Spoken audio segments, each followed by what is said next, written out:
about, wax dyeing is a taboo. And then how people talk about So, there was a whole discussion about hormone therapy and whether women should take it and, is it safe? But I mean, my attitude is you've got to weigh the risks of everything. There's a risk-reward line. So you've got to figure out whether the reward is worth the risk and how much risk. And that's an assessment and it's different for everyone. All right, so I'm going to show you how to pose. Walk to the middle. Okay, so walk. Your bum always has to be up. Walk. So remember, it's all about the X shape. It's about the S curve. Yeah. Okay. And so facing the judge, right? Smile. Okay, tell them how wonderful you are. And now you need to transition. So this foot. Tell them how wonderful you are. Tell them how wonderful and amazing, how much work you've spent doing on your body. Mm-hmm. This foot is going to go back. And now it's just a shift of weight. The right or the left? The right foot is going to go back. Shift of weight, and you come forward. Again, it's about making the waist look really small. So again, we were here. Remember we were here? And now we're going to shift weight and make the waist look small here. Point the foot forward. Okay, and now we're ready to walk to them. Okay, so we're going to walk. We're going to do the same pose. Oh, I missed that. So this one there. Okay, this one. So basically, this leg is back. Yep. Face, smile, shoulders, point the judges like this. Yeah. Oh, there you go. It's a lot more work. Okay, so we're here. Okay, now we're going to turn because we're going to show them the back. So to turn, you step forward with this foot. Yep. Turn. Keep your bum up. Because if you bring your bum down, it's going to sag. Bum up. Show them. And then this leg comes to this side. There you go. And now they're going to see your back pose, which they're looking at you. I see. Okay. And now it's basically the back pose. Now you're going to come back to the front. So to do that, So you have to rotate. do that.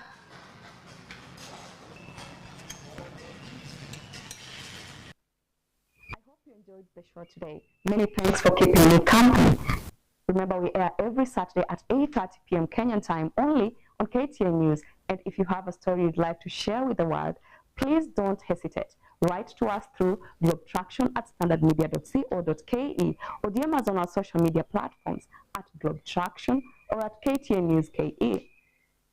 You can also tap that follow button to me on my social media platforms at Persil Telewa on Facebook, Twitter, Instagram, YouTube, and TikTok for more of behind the scenes. But until then, I hope to catch up with you soon. Bye-bye for now.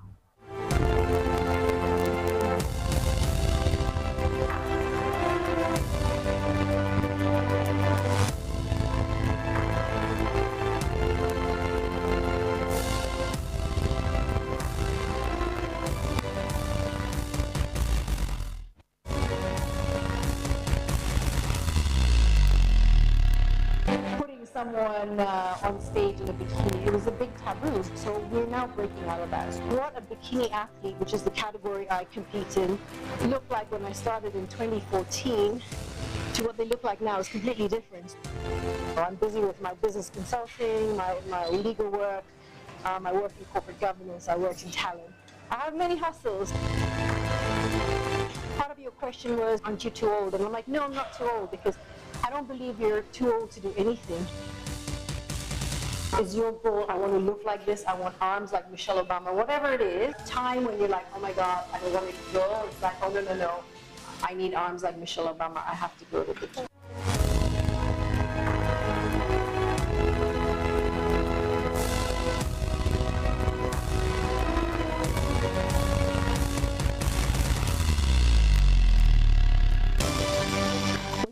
On the busy streets of Nairobi, London, Dubai, or Ontario, Canada, she may not strive to add anything more than just a gorgeous beauty queen. The truth is, 49-year-old Farah Ismail is not your ordinary girl. Besides being a legal professional specializing in corporate governance and business consultancy, Farah is a global sensation when it comes to bikini athletics. She holds dozens of trophies and medals from local and global bodybuilding competitions. Hello and welcome to Globe Traktion. My name is Persil, Telewa.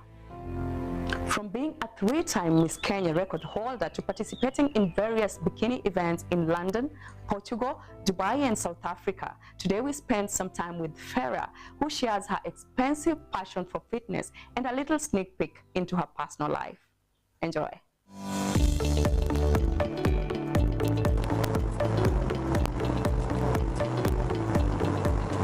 Which was out of all, the sports you wanted to do bodybuilding? I like different sports. I like challenges, and if you look, I have all kinds of sporting equipment because I like trying new sports. I've got rollerblades, I've got hockey sticks, I've got squash rackets, I play golf, I do a lot of different things. I like to challenge myself. So bodybuilding was interesting because I went to a show in the US, and I went to see, it was actually a friend of mine. We used to go when I lived in the States. Yeah. We went to Florida, and her brother was dating a woman who was a bodybuilder. I'd never seen women on stage and had not been exposed to it. So I went to see the show, and I was just like, oh my God, I would love to do that. Just because I think those women exhibited confidence, strength, there was good muscularity, they were beautiful on stage. Like, it was just the package. It wasn't just this, it was a strong woman. It was a whole lot. Yeah, and so I was like, one day I'd like to do it. And I actually didn't start bodybuilding till I moved back to Kenya. I moved back in 2012, but I had a very, very stressful, busy job. And that was a job that brought me back. I mean, it was a role working as head of legal and VP for a company in the education space. We were basically Bridge Internationals. The company was running schools in the slums, and for me, I wanted to come back. I'd worked in education in the US and in a similar tech-enabled organization. When you talk about you wanting to come back, what do you mean? So I actually moved away to go live in Canada and the US, so I went to school there. So I'm born in Kenya, and then I moved and did my law degree, MBA, my undergrad, all my educations in Canada, and then I moved to the US, and I lived there for 7 years. Working as head of legal for an e-learning company. Life changes. I was married there, got separated, and I'd come to climb Kilimanjaro in 2010. When I came to climb Kili, on the way back, I met somebody who was part of Vision 2030, and for 8 hours, all the way, I think it was all the way, During a flight? During my flight, I think I was flying to Amsterdam on KLM, so 8 hours to Amsterdam, and all they kept saying is, we need Kenyans like you to come back, education's one of our pillars, and it kind of stuck in my mind, and actually, it's probably that conversation that later on, the company I was working for in the States, basically, it sold to another company, so I saw it to exit. So basically, I was there for 7 years, built out the structures and systems on the legal side, and also the IP. So we were developing curriculum. So it was a very successful thing, but when that ended, my relationship also ended. I think the universe was saying, it's now time. It's time for a new beginning. Yeah. I went back to Toronto for 3 months. I worked in corporate governance. And then I saw this posting to come to Kenya, and I interviewed in New York with the founders who were there fundraising. And in July, it was end of June 2012, I moved back to Kenya. And so I was working in this job. And then in 2014, after I'd had this crazy come back to Africa, work in Kenya, it's very different from being in North America, Absolutely. as you know. And I kind of was like, what are the things I need to do with my life? I almost had this make a list of things I want to do. One was to climb Mount Kenya. One was to, go to India, see the Taj Mahal. One was to go to Hong Kong. And then one of them was, I want to do a bodybuilding show. So that was in 2014. And, I'm in Nairobi, and at the time there were no women bodybuilders here. I mean, it was nobody was doing it, right? We are a very conservative culture here, and even with the men's bodybuilding, in the 2000s, bodybuilding was very active in Kenya, and then there was a lot of corruption in the sport, as we know it, and the whole thing died. So anyway, I then headed back to the US to get a coach because there are no coaches here. And then I got a coach, and it just so happened, Sarah, timing-wise. Stop it. Yeah. You had to go back to the US. I had to go back to get a find coach. Yeah, basically there was a gentleman and his wife in Columbus, Ohio, which is like the mecca of bodybuilding. And somewhere along, I'd met a woman who said she had a coach there, and you go stay with him for like 4 days, him and his wife, and they own a gym, and they show you how to work out and what to eat. And working out and eating are the two main parts. I mean, of course, it's the whole equation of eating, sleeping, working out, supplements. Exactly, the whole thing. But the two main things are learning how to work out, to sculpt as a bodybuilder, and then also how to eat as a bodybuilder. I mean,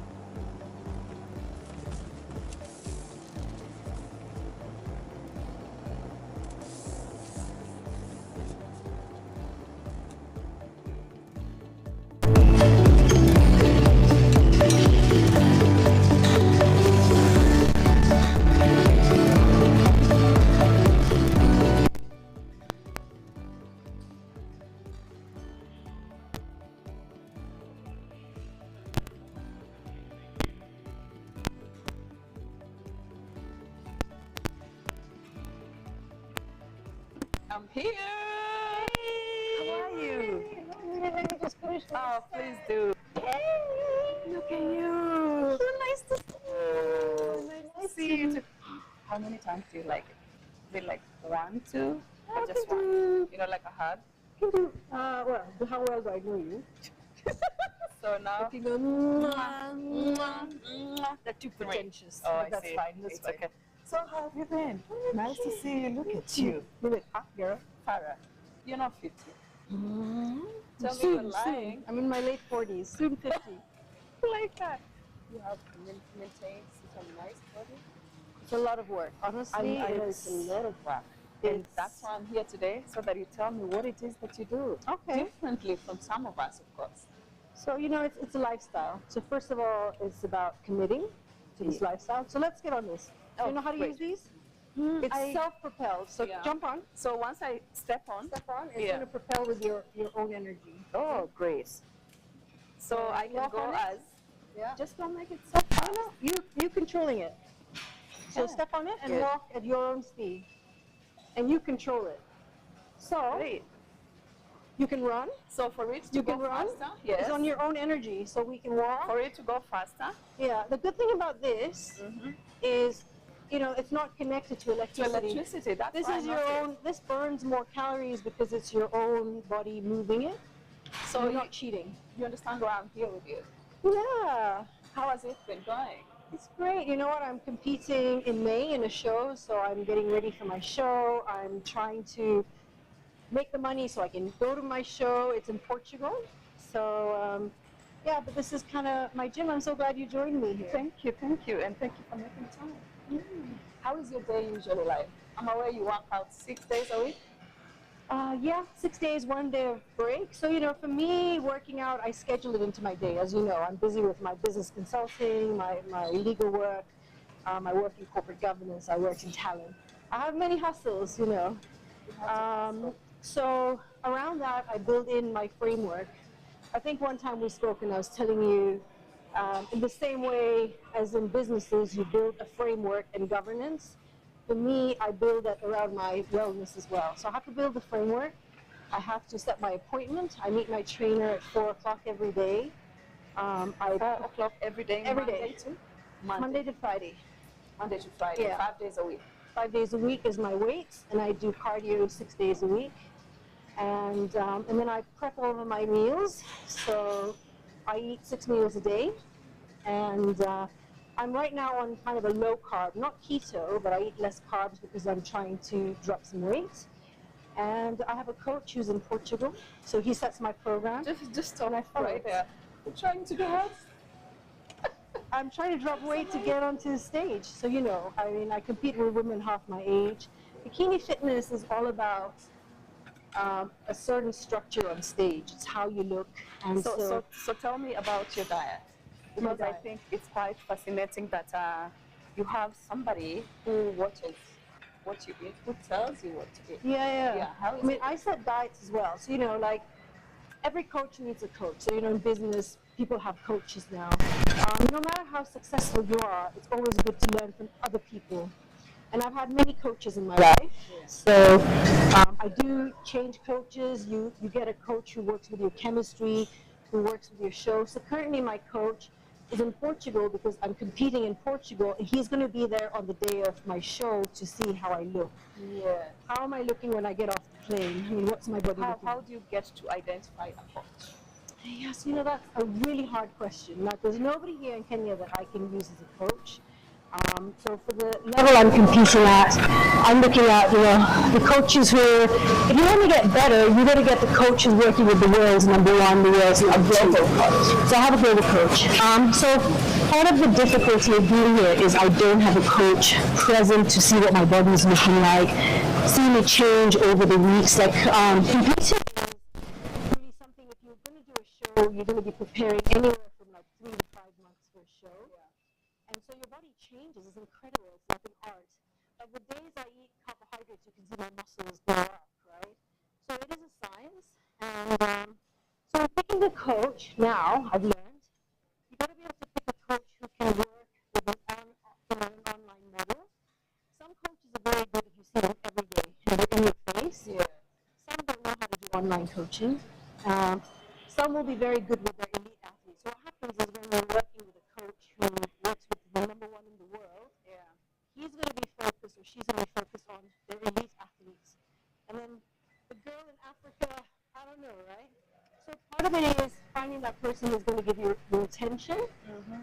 And everybody really, I would say, works differently. What my work for me as in someone who's being coached is different from you. Just like our bodies are different, our preferences are different. Yeah. So there's some coaches who work better with women, some work better with men. So it's a tricky question. I mean, it's a great question. But now when you're talking of a coach who is abroad, in Portugal. Yeah, how do you get in contact, communicate? So thankfully there's WhatsApp. Yeah, we're on WhatsApp a lot. I send in my pictures of what I'm looking like. But pictures are not everything. They're not. Yeah. And this is why the one thing I still seek is a coach in person every day of my life, but I don't have that. So you do the best you can, given that we are here. Yeah. Most of the shows are in Europe and in North America that I'm competing. But this is the best it's been, and I go with that. Let's talk about what got you to begin this whole sports thing. I noticed that, you once told me that you were playing hockey and other sports. So tell me about it. I've always played sports. I think for me, it's always been part of my life. My dad was a great squash player. I ran Green Acres when I was going to school here. I was pretty good actually at running. I played hockey, I played netball, played soccer. I actually tried a lot of different sports, and I think that's where bodybuilding